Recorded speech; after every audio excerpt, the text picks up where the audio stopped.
नमस्ते, जय हिंद। ये है द आवारा मुसाफिर शो क्लिप। सर एक जो मुझे यहाँ पे चीज़ कोट करनी है। 1949 तक जवाहरलाल नेहरू जी जो थे वो एडमेंट थे कि हम चाइना के साथ में डिप्लोमेटिकली बात करेंगे। इनफैक्ट आपने कई सारे उनके कॉन्वर्सेशंस जो पानीकर जी थे उनके साथ में भी कोट किए हैं आपके एक दूसरी किताब में।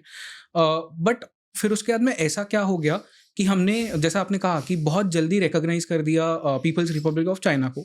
सो वो सितंबर तक वो एडमेंट थे, अक्टूबर से उनके व्यूज चेंज हो गए। ऐसा क्या हुआ इस बीच?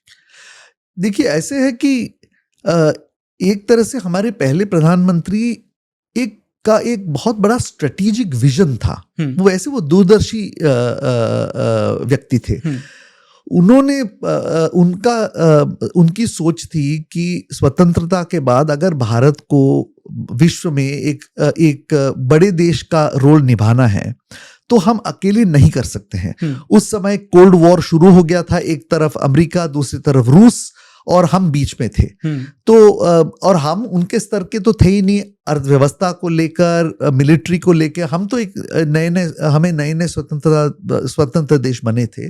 तो नेहरू जी की ये सोच थी कि क्योंकि हम अकेले ये नहीं कर सकते हैं, हमें पार्टनर्स ढूंढने पड़ेंगे, और वो पार्टनर्स एशियाई पार्टनर्स होने चाहिए। अब उस समय तो ज्यादातर देश तब भी कॉलोनीज थे। ऐसे दो ही देश थे एशिया में जो पार्टनर्स बन सकते थे। एक था इंडोनेशिया और दूसरा चीन। और दोनों बड़े देश थे। इंडोनेशिया को अभी स्वतंत्रता मिली थी 1945 में। चीन तो स्वतंत्र था लेकिन 1945 में एक बड़ा देश उभरा था, नया देश उभरा था। तो मेरे ख्याल में नेहरू जी ने सोचा कि चीन के साथ अगर एक भागीदारी बनाए और इंडोनेशिया के साथ भागीदारी बनाए तो ये 2 या 3 देश मिलकर शायद इंडो पैसिफिक क्षेत्र में अपना कुछ एक तरह से जमा सकते हैं, अपनी इन्फ्लुएंस बढ़ा सकते हैं, और जो post second world war Indo Pacific order था उसको एक तरह से शेप कर सकते हैं। अब ये चीन का विचार नहीं था।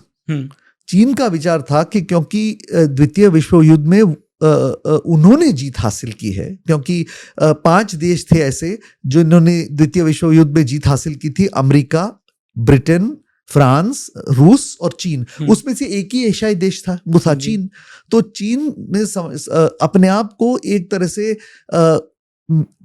मेजर एशियन पावर समझने लग गया अपने आप को, और उनकी सोच थी कि हम द्वितीय विश्व युद्ध के बाद जो इंडो पैसिफिक रीजन में होगा वो हम तय करेंगे। और दूसरे देश तो हैं ही, जैसे भारत या इंडोनेशिया या पाकिस्तान या बर्मा, लेकिन वो उनका लेवल चीन से नीचे है। तो ये दोनों, माने भारत और चीन ने अलग अलग नजरिया से दूसरे के रोल को देखा। हमने एक भागीदार के रोल में देखा, उन्होंने एक सबऑर्डिनेट के रोल को देखा, और ये समझते समझते 10 साल लग गए। और जैसे जैसे ये 1950 से 1960 की तरफ हम जाने लगते हैं, तो हर विषय पे हम देखते हैं कि चीन का विचार हमसे कुछ अलग है, और वो निराशा बढ़ती जा रही है। और 1958 में जब हमारे लोकसभा में प्रधानमंत्री जी ने ऐलान किया कि चीन अभी हमारे कश्मीर प्रांत में एक रास्ता बना रहे हैं, तब जाके ये पब्लिक नॉलेज हुआ। ये जो एक निराशा बन रही थी भारत सरकार के अंदर, वो बाहर आ गई। मैंने पब्लिक को पता चला, और एक बार पब्लिक को ये पता चला तो फिर एक बार पब्लिक ओपिनियन इन्वॉल्व हो जाती है ना विदेश नीति में, तो विदेश सरकार, मैंने भारत सरकार की या किसी भी सरकार को एक तरह से कंस्ट्रेंट हो जाता है, वो फ्लेक्सिबिलिटी नहीं रहती है, क्योंकि उनको पब्लिक ओपिनियन भी का इन्फ्लुएंस भी नीति पे पड़ता है।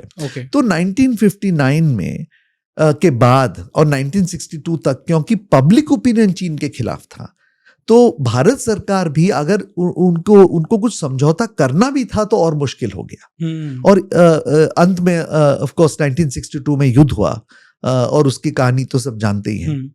लेकिन ये 10 साल का प्रोसेस था। ऐसे नहीं कि 1958 या 1959 ने अचानक हम उठ के हमें लगा कि चीन एक तरह से एक एडवर्सरी या चैलेंज है। तो 10 साल से चल रहा था, लेकिन भारत सरकार के अंदर था और वो पब्लिक नॉलेज में नहीं था।